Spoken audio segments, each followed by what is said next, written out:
Doghouse, At the End of My Leash, and the best-selling author, Brad Pattison, Unleashed. Tell me about your book. My book, I guess the reason it made the bestsellers list, this is what I've been told through certain blogs and forums and whatnot, is I was actually telling the public, the dog owner, the secrets about how dog training happens. So for instance, I have a huge pet peeve about, if you're going to get a dog to come to you, then you really got to work at it and prove that the dog will come to you.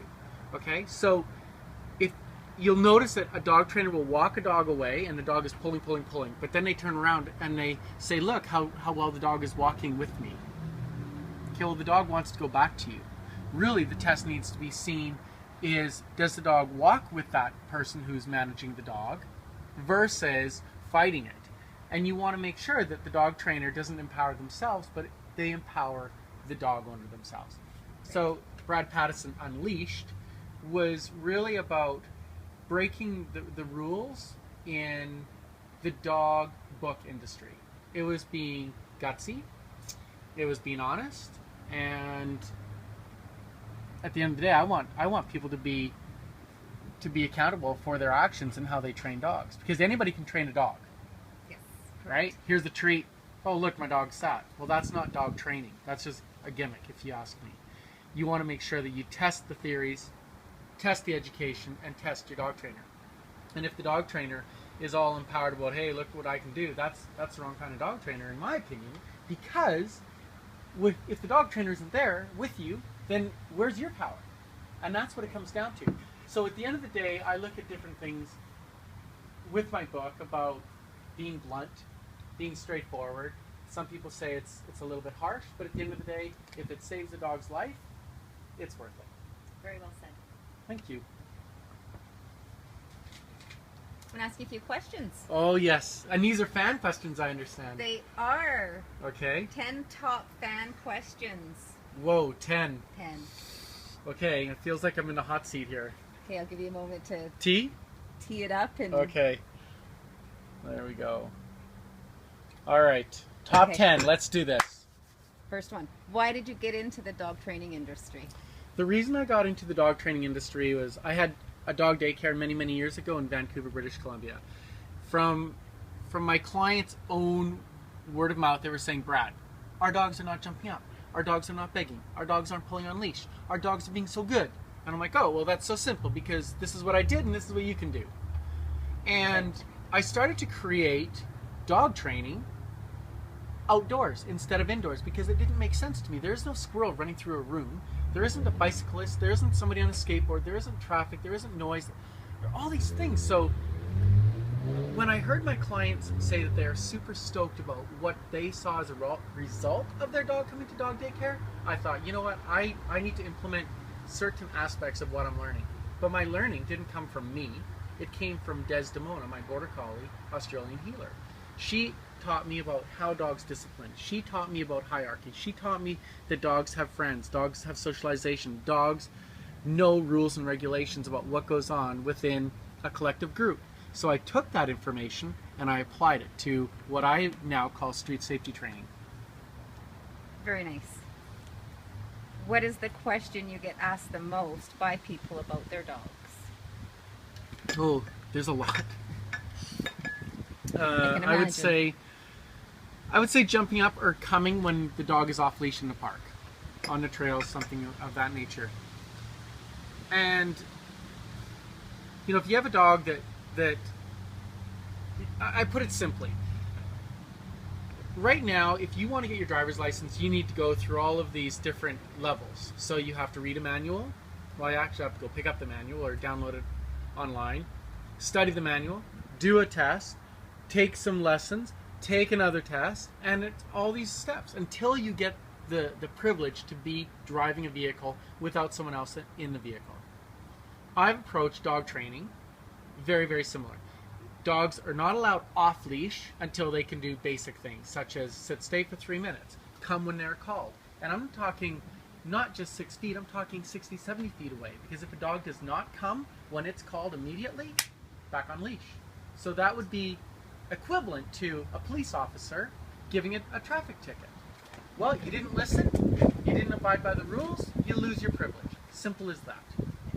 So, dog training, probably the most common question I get is, how do I get my dog to come when it's off leash? And it's not about, here's a treat, here's a big open field and go run. It's more about all of these steps, about stepping on the leash, doing umbilical, proper correction or interruption. All sorts of different steps are involved in order to get the dog off leash. So when I ask people, what are you willing to invest to get your dog to that point? Are they willing to invest the time, the money, the effort? Are they going to work at it, not set aside 1 hour of training? Then I will take them on as a client for the most part. Very nice, very nice. Who's there, Roots? Good job, buddy. Is that a good answer? I think he said that was a good answer. He probably did. Okay. How do you get a dog to stop jumping up? I've heard you are to turn your back. Okay. So I'm going to club you. What are you going to do? Turn your back? Or are you going to fight back? Are you going to protect yourself? What are you going to do? I would protect myself. Okay, so you're not going to turn your back. Do not turn your back. This is silly. It's ridiculous. I don't know who came up with it, but it's ridiculous. Here's what I tell people to do. Have you ever banged your head? Yes. Whose fault was it? My own. Where did you bang your head? Like where, on my head or No, what in objects? a wall. What? Cupboards. Okay. Doors. So, did you get mad at the cupboard door? No. No. Okay. Did the cupboard door maliciously strike you? No. Okay. Here's how I teach people to teach their dogs not to jump up. Number one, you know the dog is coming towards you, and you throw your hands down, usually, and as the dog comes up, your hands are going down at the same time. The dog will run into your hands. And then the dog is going to go, whoa, I don't think that's much fun. Gosh darn whiz bang. Shakes its head, and it's just like, whoa, that was nuts. And then the follow-up is, if you throw your hands down really fast towards the dog's head, even if the dog is a few feet away, and I want people to try this, throw the hands out. And you can say, off! And you throw that from your stomach, off! And when you throw those hands out, you don't want to start petting the dog. You want to let them know, this is serious business. You do not be jumping on me. And here's one of the things that I witnessed years ago, and it has bothered me for many, many years. I saw this girl in the park. She got jumped on by a dog. I'm not going to say the breed, it doesn't matter. The end result was, she got knocked over, she had a concussion, an ambulance had to come. And guess what? She turned her back. To me, that's not good. And there's my reasoning for do not turn your back. You need to let the dog know that's not cool. And at the end of the day, people, if they understand that dogs are physical, then you can also be physical with your dog. I'm not saying go pound on your dog and beat it up. That's not cool. That's not cool at all. But what you do need to understand, and maybe that's wrong what I'm saying, but what would be great if people understood is you actually have to physically manage your dog. So don't turn, face it, and let it know, off! And you throw those hands out and you throw that word out really strong. Power, right? Right. Okay. Yes. Power's good. It is good. And I can see the passion when you're answering these questions. Well, yeah, because think about it. There is potentially a dog's... there's potentially a dog's life at stake. If a dog has annoyed a family enough, option is dump it in a ditch, euthanize it, send it to the pound, hope it gets adopted to another family, or just give it away. None of those options are really that good. No, they're not. No. That brings us to our next question from a fan. Okay. Many fans probably. Where does your passion for training come from? Oh my goodness, this is a loaded question because at the end of the day, I want to see people happy. I want to see them reunite. I want to see them hang out with their dog. I want to see their dogs be dialed into their movement. I want them to have what I have. I had an amazing dog that lived to 22. I had another amazing dog, Max, who lived to 11. I have Kaya, Rudy from my television show. He's pushing 10. And look at him. He's not a bad dog. He's a little dog that's defied all of the odds that little dogs can't be well behaved. Little dogs can't do this. Little dogs can't do that. But he can.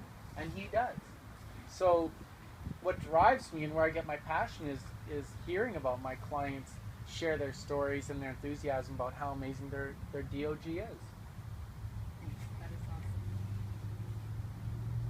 Brad, do you like cats? Oh yes. Here's the deal. I get asked this question a lot when I'm flying. I don't know why. Maybe it's because a lot of flight attendants own cats. I have no idea. But yes, I love cats. I love all animals because we need that balance. And I'm not good at training them by any means. But yes, I do love cats. That's awesome, because a lot of people do. A lot of dog lovers. Oh, absolutely, right? But then there's a whole different side where you have a bunch of dog lovers who hate cats. Or you have cat lovers who hate dogs. And it's kind of sad because hate's a pretty ugly word. Yes, it is. Right? Yes. I mean, they're all creatures that have a right to be on Earth, so why can't we all get along? I agree. Now, one thing I did hear about cats and dogs is body language. You speak about body language a lot, how that's dogs' kind of interactions. Mm-hmm. Apparently, cats and dogs have opposite body languages, so when they're reading each other, they're getting mixed signals. Mm-hmm. That's not a fan question. But I'm not a cat expert. No. But this is what I know. They're different species. We have to study them and appreciate them. But one thing that I have recognized about the human race is we appear that we know everything. We pretend someone's here. Kaya, come on. Rudes, Kimba. We appear that we know everything, and this is one of the advantages I have studying dogs and cats and horses and any other animals that I've been around. We have so much to learn from them. I agree. If we take the time and we look at that dog, we look at that cat, we recognize, oh wow, that means I need to go to the bathroom. That means I'm thirsty. This means I'm hungry. This means, come on, get out of bed and take me for a walk. They're communicating to us 24/7, but are we willing to learn from the animal? And my big beef with this is a little bit of a rant, with a lot of the information out there, it's not about real life situations. It's done in a clinic-based study. Clinic-based study, you know what, they have their place. Absolutely, I have a ton of respect for that. But in real life situations, clinical study does not equal real life situations. End of story. Actually, it's kind of like, hey, I'm going to go on a trip, but I'm going to watch, all these really cool places from the internet and say I went to Iceland. You didn't go to Iceland. You just researched it. You know what I mean? Yes. So that's how I feel on that. Yeah. A little bit of a rant. Hey, well said. Thank you. What is the most rewarding part of your job? Most rewarding? I would say being able to share my knowledge through television, through books, the internet, and going sea-doing with Rudy because he loves it. And I'm serious. Do you have any idea how exhilarating that is when people are just stunned? There's like, oh my gosh, there's a dog sea-doing with that dude. Yeah, and I'm that dude. And little Rudy hops on like a little captain. He's like, oh, yeah, Captain. He gives a little salute almost. And he's a dude. He puts on he doesn't put on his life jacket, but you tie a life jacket. Can you imagine? I'm just gonna, zip tie this to you. No, you strap on the life jacket and away you go. And he totally loves it. So it really comes down to just embracing everything about dogs and coming home. Like look at Kimba. Hey sweetie, she's having a little nap.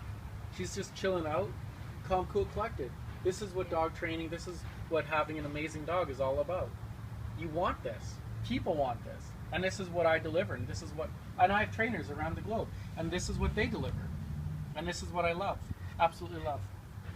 That's so cool. All right, here's one for you. Okay. My dog likes to sleep in the bed with me. Oh, my dog likes to sleep in the bed. Is this okay, Brad? And my boyfriend certainly doesn't like that. Well, no, it isn't okay. I mean, come on. Let's get real. Of course, we're going to have the dog on the bed, in the bed, whatever, once in a while. But when it becomes an issue where the dog has claimed the bed as its territory, and you're going to become pregnant, or you know that the dog starts to create conflict or starts to battle for a place in that bed, it's not cool. It's not cool at all. And I don't know how many beans are in this cup, but if you take this glass of chocolate covered beans and you multiply about 3,000, that's how many times this question has come up. And it's a huge issue. But unfortunately, you take a handful of those beans out, and that means those dogs have been euthanized. That's so is sad. it worth it? No, it's not. If you're lonely, there's different options, right? There's blow-up dolls, there's a pillow, there's a boyfriend, there's a girlfriend, there's whatever. There's all sorts of different options out there. So at the end of the day, let's look out for our dogs. We need to be the voice for them. Yes, that makes sense. What is the biggest hurdle you have come across while training? People not doing the work. I don't understand it. Hey, I'm going to pay you some money. I'm going to, give you some money and I'm going to come to class. But then I'm not going to come to class and then I'm going to complain that my dog isn't doing this. Hello? You got to show up. Consistency. Here's what slays me. Slays me. Oh, they have a daughter. They have a son. But they can make every hockey game, soccer game, ballet, music, whatever. But they can't make the time for the dog. But then they refer to it as their child or their fur baby. Oh, but they're going to spoil it or hold it upon their breast or maybe on their lap and cuddle with it and snuggle with it, but they don't put in the effort. And then they wonder why it defecates, urinates, steals, chews, runs away, barks. Hello, it needs some direction, right? Right. And it totally kills me. I just want to, hello, hello, hello, is anyone in there? Nope, hello, hello, and keep knocking some sense into them. But we're not allowed to hit people, so I do anyhow. But, it slays me. It slays me, slays me, slays me, slays me. Like seriously, you just don't ask me that question again. It just bothers me. Because people generally have great intentions, but they drop the ball. No pun intended. Okay, next, please. Okay, yeah. Quickly move on to the next one. Oh, you're not going to like this one either. Do you like to be compared to Cesar Millan, and what do you think of the shh noise? Well, if you add an IT at the end, that's what I think of it. Okay? I know it doesn't work. And Cesar has some amazing stuff. He's awesome. He has some amazing stuff. But again, he's on television. And there's certain things that both him and I and other people are supposed to do for television. Because it's about ratings. I like Cesar a lot. He stepped out there front row and center and he put himself out there. A lot of people don't like him, but who cares? A lot of people don't like me. And it's at the end of the day, he has made a difference for many, many people. And those people that have put in the time, energy, and effort, they owe him a huge thank you because he has some great knowledge, some great experience, and we need to listen. We all can learn something from somebody. Our ego needs to be dropped at the door. It needs to be submitted, and we need to listen. And that is one of the huge things. I really don't understand why dog trainers are hating on dog trainers. We're in the same industry. We care. Yes. But hey, your way sucks or your way is terrible. No, it isn't. My way's amazing. Cesar's way is amazing. Other people find these amazing ways. You know what? There's even, I don't agree with dogs that are being treat trained. But who cares at the end of the day?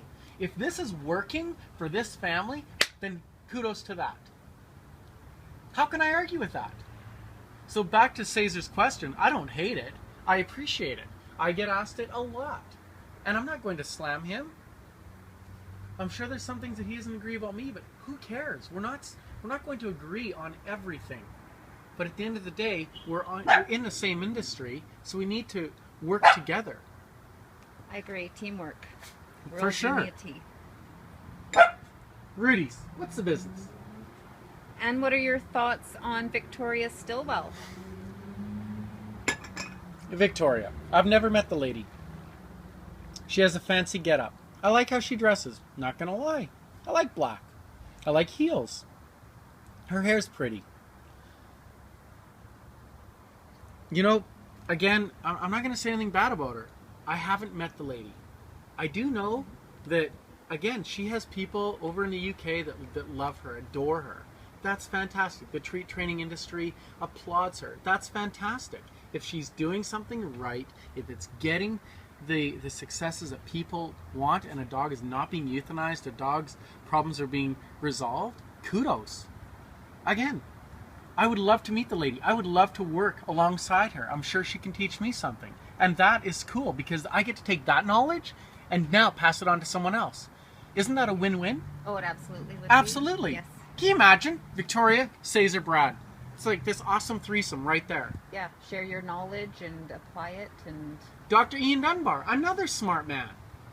Like, but there's this hate on with one another is bogus. It's so bogus. And it's so immature.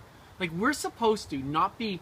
Here's one thing about our society. The bully concept.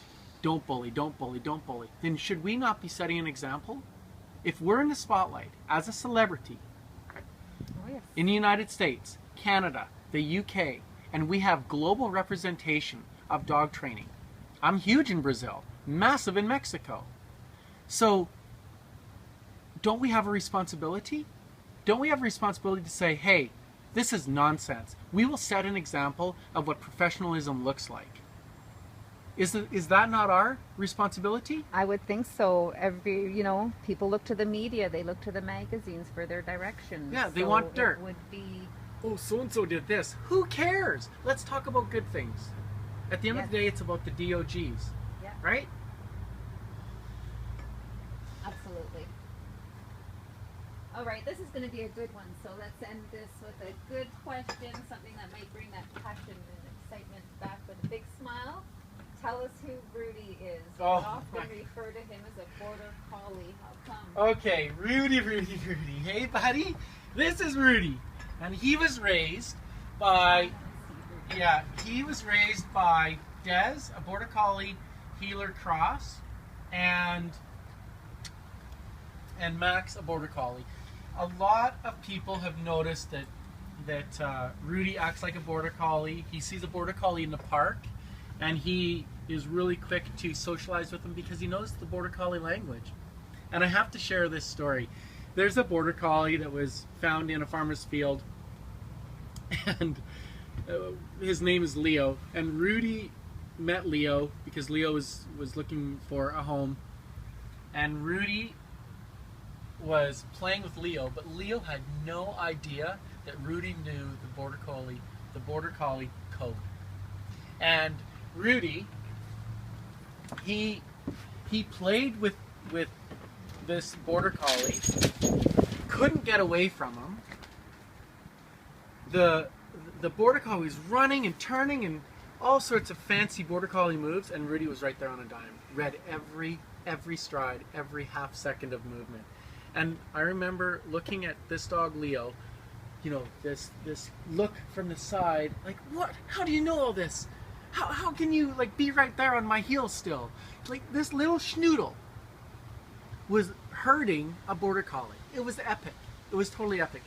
Rudy's been my co-host at the end of my leash in the doghouse.